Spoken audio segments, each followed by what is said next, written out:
So let's do a quick unboxing or unpackaging of the Yosemite Vertical wallet from Wildflower Leather. And this is my very first time checking out a wallet from Wildflower Leather.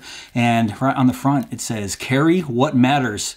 Couldn't agree more, bro. So let's take it out of this fabric pouch here. And it looks like it's wrapped up in black paper.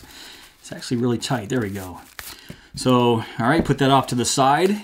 It is wrapped in some black paper, and also that same saying, "Carry what matters," right here. Wildflower Leather Company, and they are a leather maker, a company based out of Los Angeles. So everything should be handmade and stitched and all that good stuff right here in the USA. So sorry, I already ripped this, but that doesn't matter. Just the packaging. Very, very cool. Check this out. So we have a card here. And what is this? It says Yosemite National Park, September 2020. So check that out.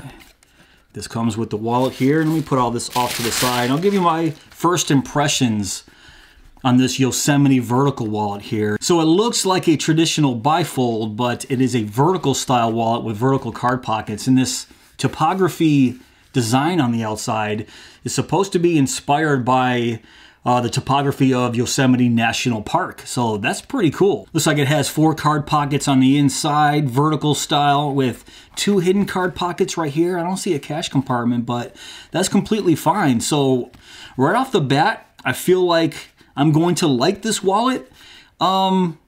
I'll let you guys know in my final review of this. I'll record my final review of this wallet in a few days, and I'll let you guys know exactly what I think. But in the meantime, I'll put links down below in my description box to the Yosemite Vertical wallet here from Wildflower Leather, if you guys want to check it out for yourself.